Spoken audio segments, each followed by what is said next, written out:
Hey, Wisdom Keepers. Just tapping in to talk to each of you about life. There's a lot happening right now. Um, a lot happening in Eagle County that's affecting all of us. And I know it's not just happening in Eagle County, it's happening all over.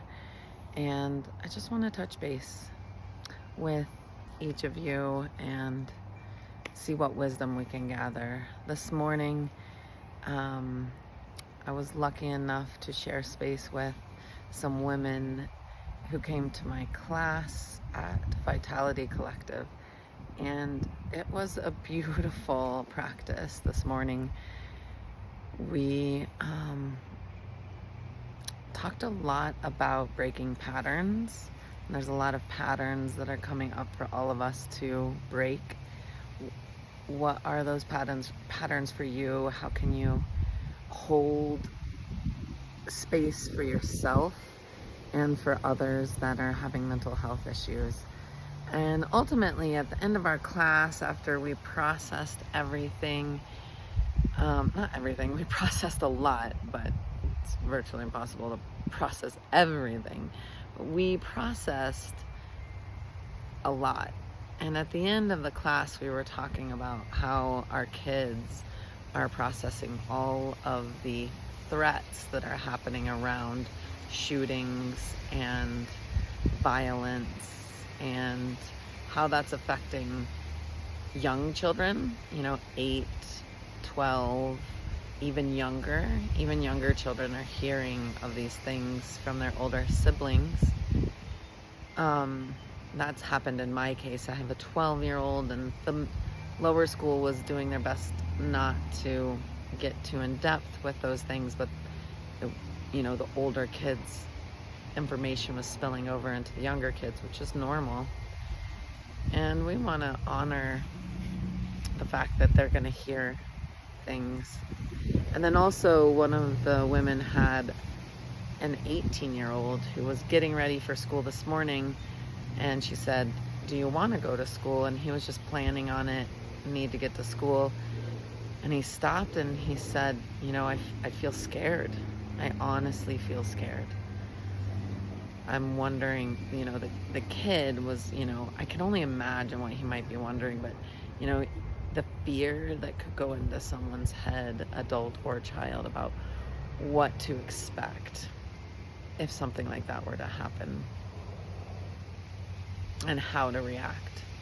I remember when I was pregnant, and some shootings happened, and I had the baby, my daughter, my oldest, and then we went out to the movies without my daughter. She was at home.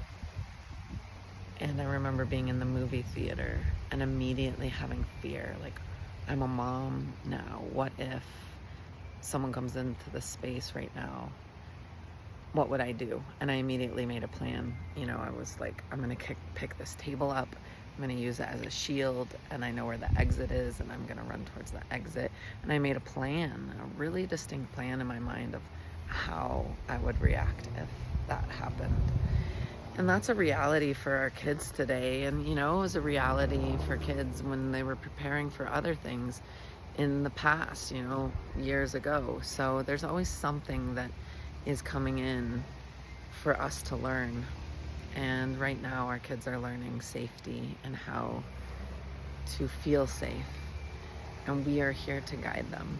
So I hope and pray that each of us learn how to provide that safety for ourselves and our mental space, as well as our physical space, and reach out and find the tools you need to feel that safety for yourself and for your kids.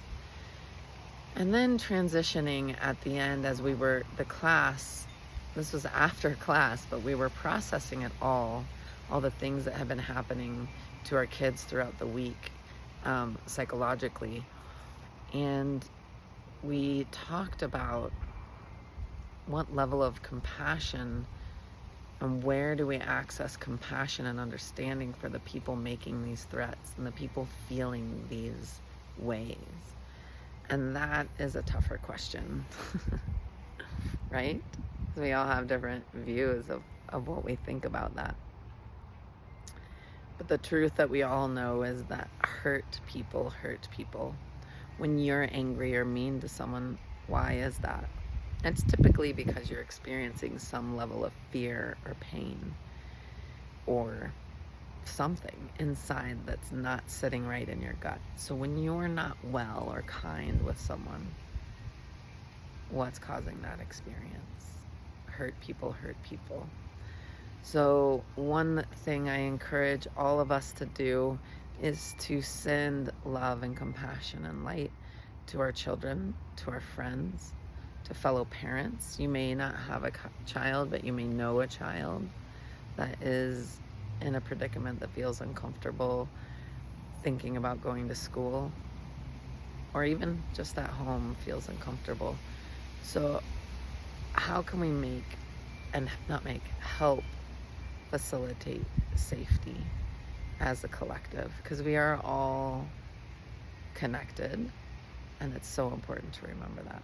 So for today, Wisdom Keepers, please comment below on what it is that you find wisdom in these sort of what wisdom do you find in these sort of situations, and how do you process these situations? Because your wisdom and your ability to share that with this community can be a tool. So whether you comment here or simply get out there, more importantly, get out there and talk to your friends and family about how to navigate these tough times and how to work through our mental health crisis right now. That's why these things are happening, because the hurt people are feeling scared and anxious and angry, and they're lashing out. And what can we do inside of our own self to help with add peace to the world, add love and compassion to the world? All right, dear friends, Sat Nam, which means Sat, truth, Nam, name. You are truth. What you think and what you speak become your manifestations. Choose them wisely so that you and your light may ripple out and help heal the world around you. Heal yourself first, and also simultaneously heal the world around you. Much love. Sat Nam.